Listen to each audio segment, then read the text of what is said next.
क्योंकि आपके देखिए पास देखिए सीट वाइज डाटा है।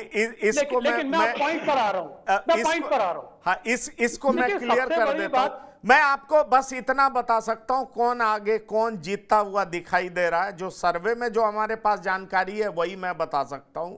वो मैं आपको बता दूं कि पीलीभीत से बीजेपी के जितिन प्रसाद जीतते हुए दिखाई पड़ रहे हैं।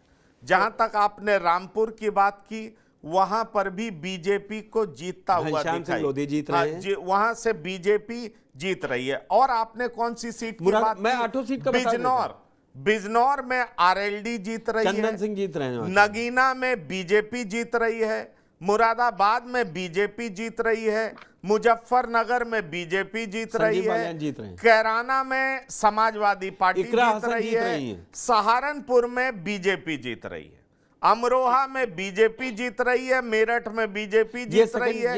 ये जान लीजिए। हाँ, ये सेकंड फेज। ये मैंने आपको बता दिया। जिन जिन सीटों का नाम मैंने आपके मुंह से सुना, हमारे सर्वे रिपोर्ट में जो बातें सामने हैं वो मैंने आपके सामने। मैं 8 सीट में बीजेपी गेनिंग में जा रही है। सहारनपुर बीजेपी गेनिंग में जा रही है, बिजनौर और नगीना, जहां से बीएसपी को इन तीनों सीटों का नुकसान होके बीजेपी के पास ही, बीएसपी से जाके बीजेपी के पास जा रही है। इन 3 सीटों पर मैं आपको बता दूं, जो बीजेपी पहले चरण की 8 सीट में एक लूज कर रही है, वो कैराना लूज कर रही है हमारे सर्वे के मुताबिक। मैं ये नहीं कह रहा हूं बीजेपी हारने जा रही है, लेकिन हमने जो सर्वे करवाया है। पुष्कर भाई, मैं ये कहना चाह रहा था कि जो आपका सैंपल सर्वे है, मैं इसी को एक फैक्चुअल पोजीशन मान के चल रहा हूं और उसके अकॉर्डिंग ही मैं आकलन कर रहा हूं, क्योंकि 25 लाख पूरे देश में भी एक कॉम्प्रिहेंसिव और एक बड़ा सर्वे होता है। तो आपके जो ओपिनियन पोल है, अगर आप इसी से ही देश की ह्यूमन साइकोलॉजी को ट्रेस करने की कोशिश करें, तो ये बताता है कि देश के अंदर मोदी मैजिक बरकरार है। ये बताता है। सबसे बड़ी बात यह है कि आप इस बार देखेंगे कि कोई कॉमनलाइज लाइन पर चुनाव नहीं हो रहा, जिसके आधार पर आप ये कह सकते थे कि बीजेपी को एडवांटेज है। तो फिर वो कौन से फैक्टर काम कर रहे हैं? क्या वो भारतीय जनता पार्टी की नीतियां काम कर रही है? क्या वो प्रधानमंत्री नरेंद्र मोदी जी और योगी आदित्यनाथ का जो लॉ एंड ऑर्डर का इशू है वो उत्तर प्रदेश में काम कर रहा है?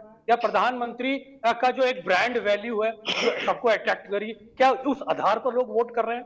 क्या ओवरऑल डबल इंजन की सरकार से देश की जनता संतुष्ट है? क्या विपक्ष के जो मुद्दे हैं वो पूरी तरह प्रासंगिक हो गए? ये अपने आप में सवाल जरूर खड़े करते हैं। लेकिन जो 25 लाख की एक ह्यूमन साइकोलॉजी है पूरे देश के अंदर, ये बताता है कि खास तौर से उत्तर भारत में, दक्षिण की बात मैं नहीं करता, लेकिन उत्तर भारत में ये साइकोलॉजी बताता है, मनोविज्ञान बताता है कि देश के अंदर प्रधानमंत्री का जो मैजिक है वो तीसरी बार भी बरकरार होता हुआ दिखाई पड़ता है। देखिए बिलाल जी, जो आपने पूछा कि क्या आपको जो सर्वे का रिजल्ट है वो ये बता रहा है कि मोदी मैजिक भी चल रहा है, वो ये बता रहा है कि जो लगातार दूसरी बार बीजेपी की यूपी में सरकार बनी है वो लॉ एंड ऑर्डर फैक्टर है। हम लोग ग्राउंड जीरो के रिपोर्ट्स भी अपने पेज पे डाल रहे हैं, आप देख सकते हैं। वो लोग बोल रहा है कि हाँ बेरोजगारी है, मानता है वो बेरोजगारी है, लेकिन वो पश्चिम उत्तर प्रदेश में कहता है कि लॉ एंड ऑर्डर जो सुधरा है वो आगे वो बहुत बड़ी बात है, हम जिंदा रहेंगे तो बहुत कुछ रहेगा। वो इस टाइप की साउंड बाइट्स दे रहा है। मैं एक साउंड बाइट पे नहीं दे रहा हूं। देखिए मैं कल पश्चिम से मैं लौटा हूं दिल्ली, और मैं कल पश्चिम में तकरीबन 1 हफ्ते रहा और मैं वहां के कई जिलों में घूमा। तो जिस कैब से मैं आ रहा था वो पूरब के लोग थे। तो उन्होंने कहा कि पूरब के लोगों ने मेरे को ये कहा, जो ड्राइवर था मेरी कैब का, उसने कहा कि हम भारतीय जनता पार्टी को इसलिए वोट देंगे क्योंकि जो सड़कों का निर्माण हुआ है भारतीय जनता पार्टी की सरकार में वो बहुत संतुष्टि देता है। तो वो इस सड़कों के निर्माण को एक विकास से जोड़ के देखता है। फिर महिलाओं में जो एक सुरक्षा का भाव है वो एक बहुत पॉजिटिव फैक्टर के रूप में मेरे को नजर आ रहा है। यकीनन जो विपक्ष के मुद्दे हैं, बेरोजगारी का मुद्दा है, महंगाई का मुद्दा है, वो अपनी जगह एग्जिस्ट करते हैं, लेकिन भारतीय जनता पार्टी का जो 49% वोट मेंटेन है उसमें कोई डिवीजन नहीं है, बाकी 51% में डिवीजन है। ये वजह है भारतीय जनता पार्टी की विनिबिलिटी। रमेश जी, आप क्या कहना चाहेंगे? दरअसल अगर मैं सर्वे की बात करूं तो सबसे बड़ा फैक्टर जो अपोजिशन से बीजेपी को बड़ा माइलेज देता है वो है मोदी का चेहरा, मोदी का क्रेडिबल फेस और मोदी द्वारा किया हुआ काम, जिस पे जनता को अभी भी भरोसा दिख रहा है। और ये लग रहा है कि सबसे कॉम्पिटेंट व्यक्ति जो कि इस देश को जो देश की सत्ता बागडोर संभाल सकते हैं वो प्रधानमंत्री मोदी हैं। जहां तक उत्तर प्रदेश का सवाल है तो उत्तर प्रदेश में मोदी और योगी दोनों फैक्टर हैं। आपने कहा सुरक्षा की भावना, ये भी बड़ा फैक्टर है, लाभार्थी वर्ग है वो भी बड़ा फैक्टर है, प्लस यूथ मानता है कि विपक्ष के पास ऐसा कोई क्रेडिबल चेहरा नहीं है जो इस कंट्री को लीड कर सके। इसलिए नेताओं की तुलना में मोदी सबसे आगे हैं, इसलिए प्रधानमंत्री के तौर पर सबसे सुयोग्य उम्मीदवार वही हैं। रमेश ठाकुर, आप अपना कमेंट्स दीजिए। नहीं, देखिए, अभी पंकज भाई, बिलाल भाई ने एक बहुत अच्छी बात कही है कि देखो, जो वोट प्रतिशत रहा 2019 का, उसमें डिवीजन नहीं हो रहा है, वो यथावत है। ये सबसे बड़ी बात है कि चाहे मोदी की आप मोदी मैजिक कह लो या फिर लॉ एंड ऑर्डर, या फिर योगी साहब जिस तरीके से एक सुरक्षा को मेंटेन करके चल रहे हैं, अच्छी सरकार चला रहे हैं, तो उसको आप कह सकते हो कि उसका एक असर दिखाई देता है। अब डिबेट में आज थोड़ी कंफ्यूजन हो रही है कि हम लोग यूपी को लेके बात करें, या फिर अब जब आपने कह दिया कि 25 लाख का जो आंकड़ा है ये पूरे देश का है, फिर ये भ्रम हो जाता है कि हम पूरे देश की बात करें या फिर यूपी की बात करें। ये थोड़ा डिबेट में आज कंफ्यूजन हो रहा है। खैर, देखिए, लखनऊ में युवाओं के ऊपर जो नौकरी मांग रहे हैं उन पे लाठियां भी बज रही हैं उनकी कमरों पे। अभी लखनऊ के कुछ बच्चे आए हुए थे यहाँ पे दिल्ली में, वो अपनी साथ मांग कर रहे थे, कुछ यहाँ पे प्रधानमंत्री से मिलने की कोशिश कर रहे थे। तो वहां की सरकार के बारे में, रोजगार के बारे में कई सारी ऐसी मांगे कर रही थी। अंततोगत्वा उनको मिलने नहीं दिया गया, यहाँ से भी उनको भगा दिया गया। तो ये सारे फैक्टर हैं। और दूसरी चीज ये है कि एक सवाल मैं जो पूछना चाह रहा था वो बिलाल भाई ने खुद ही कर दिया कि ये जो आपका सर्वे है और ये जो आपने सीटें जो दिखाई हैं, इसके पीछे जरिया क्या है, माध्यम क्या है कि आप फिर दोबारा से भारतीय जनता पार्टी को वोट दोगे, फिर आप मोदी जी को तीसरा टर्म दोगे। अब जिस तरीके से मोदी जी की अभी तक जो 11 रैलियां हो चुकी हैं चुनावी, और मेरे ख्याल से जैसे पीलीभीत में भी रैली करके गए हैं, और जहां जहां कमजोर रैलियां जो जिले हैं और सीटें हैं वहां पे वो तो जा ही रहे हैं, लेकिन उनके जो बयानात अगर आप देखो तो उनमें महंगाई शब्द गायब है, बेरोजगारी शब्द गायब है। वो सिर्फ इंडिया गठबंधन को, घमंडी गठबंधन, और राहुल गांधी को, कांग्रेस के बारे, ये सारे मुद्दे इस समय वो उठा रहे हैं जो उठाने नहीं चाहिए। एक प्रधानमंत्री होता, उनको तो सारे जमीन से लेके आसमानी से लेके सारे मुद्दे उठाने होते हैं। तो कमोबेश चीजें कुछ जब हम लोग समीक्षा करते हैं तो कुछ बिंदु ऐसे जो छूट रहे हैं पीछे, और जो जनता भी हमसे उम्मीद करती है, कम से कम नेता नहीं बोल रहे तो हम पत्रकार लोग तो कम से कम उन मुद्दों पे उठाएं। महंगाई का कहीं नाम नहीं है, सुरक्षा का कहीं नाम नहीं है, और आपका रोजगार का कहीं नाम नहीं है। ये पूरा चुनाव अगर आप पंकज जी आप देखो तो ये सारे मुद्दे आपको दिखाई नहीं देते हैं। जब ये मुद्दे हैं नहीं तो मोदी मैजिक किस में आप जोड़ोगे? क्या राम मंदिर से आप जोड़ लोगे? क्या सुरक्षा से जोड़ लोगे? क्या सिर्फ ये जो डंके बजाए जा रहे हैं, ढोल बजाए जा रहे हैं सब चीजों को लेके, क्या उससे आप जोड़ोगे?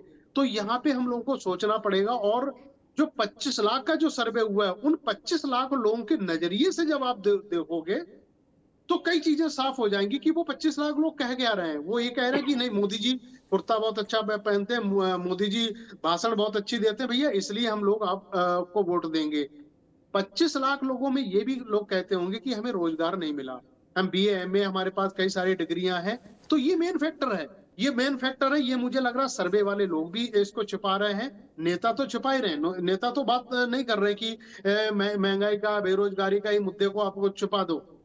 तो मुझे लग रहा है ये सारे ऐसे बिंदु हैं जिन पे काम करना चाहिए था, पत्रकारों को भी काम करना चाहिए, सर्वे के लोगों को भी काम करना चाहिए। उसके बाद जो एक पूरी तरीके से एक साइकोलॉजिकल तरीके से एक जब सर्वे टेबल पे आएगा तो उसकी विश्वसनीयता और मुझे लग रहा उसकी एक क्रेडिबिलिटी भी होगी कि नहीं, ये वास्तव में सर्वे बहुत बढ़िया है। मैं आपके सर्वे पे सवाल नहीं उठा रहा हूँ, क्योंकि आपने तो 68 सीटें बता रहे हैं, कोई तो 73 भी पहुंच गया है, कोई 74 भी पहुंच गया है। तो ये सारी चीजें हैं, अपने सर्वे अपने हैं, लेकिन जो चीजों को मैंने प्रकाश डाला वो चीजें कम से कम पीछे छोड़ रमेश जी, एक बात पूछूं, एक नहीं, बात नहीं, पूछ लेता हूं।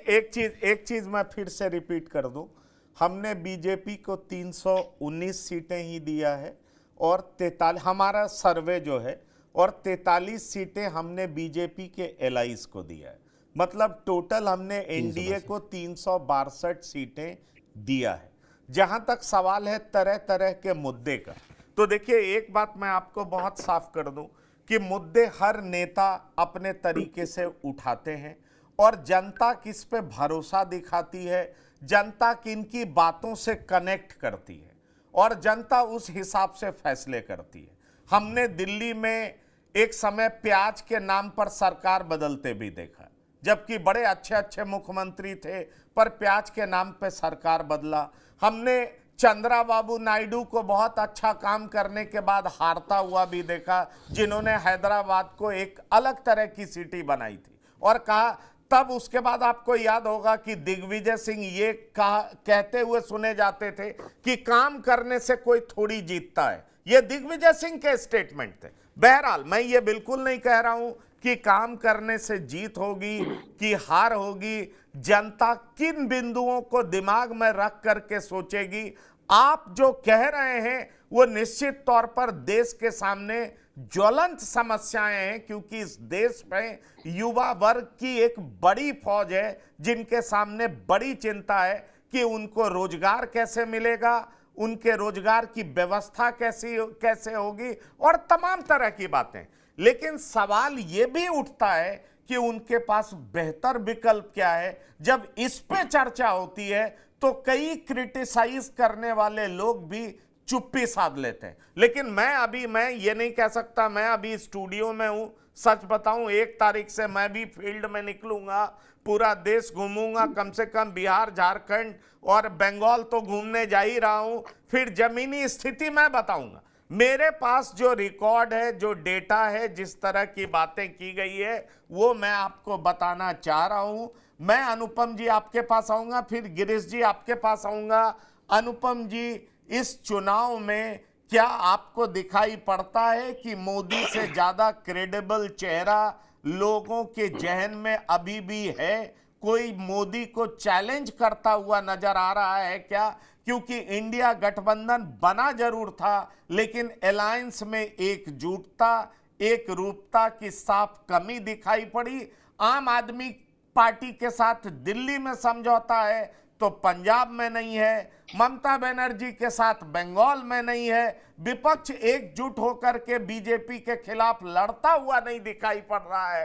क्या यही बड़ी वजह है कि तमाम बड़ी समस्याएं होने के बावजूद मोदी विपक्ष के नेताओं से आगे दिखाई पड़ रहे हैं? मेरा सवाल आपसे अनुपम जी।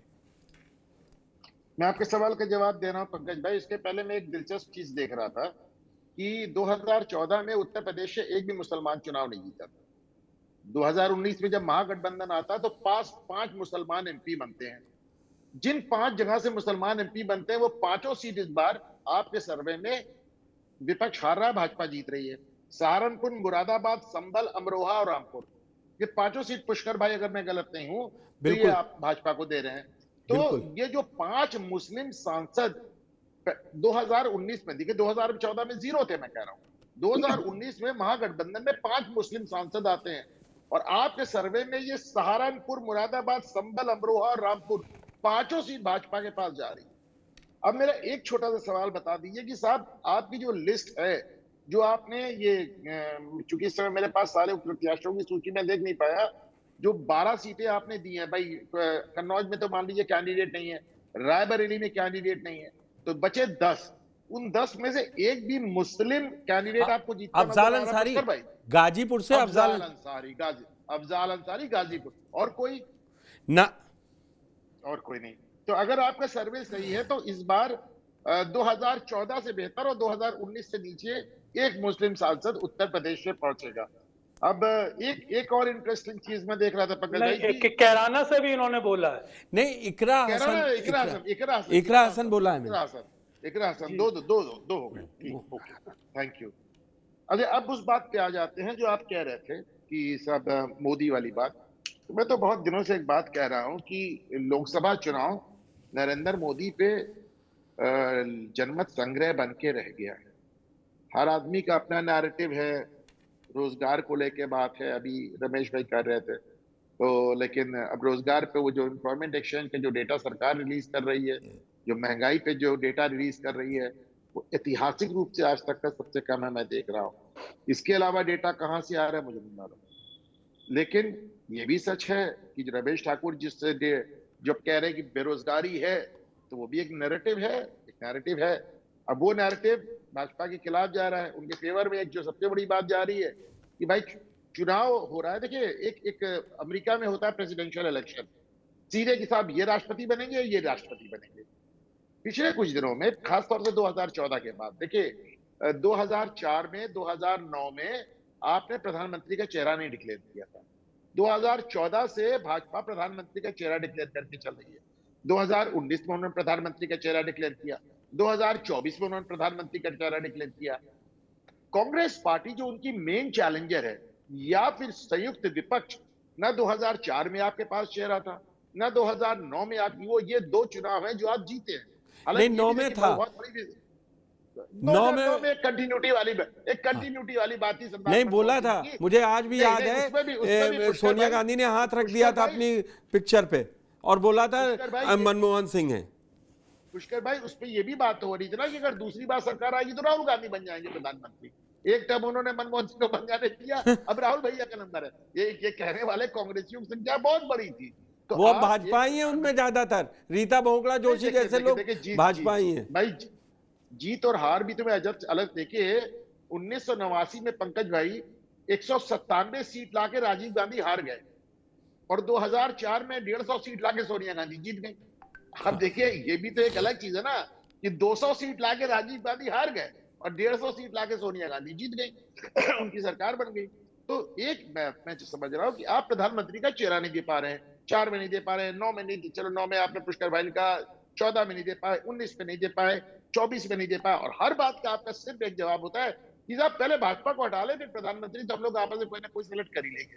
तो साहब गठबंधन का नेता आप नहीं सिलेक्ट कर पाए, और आप चाहते हैं कि जनता आप पे यकीन कर ले, आप प्रधानमंत्री सेलेक्ट कर ले, तो एक ही आपको एक चेहरा लेके सामने आना चाहिए।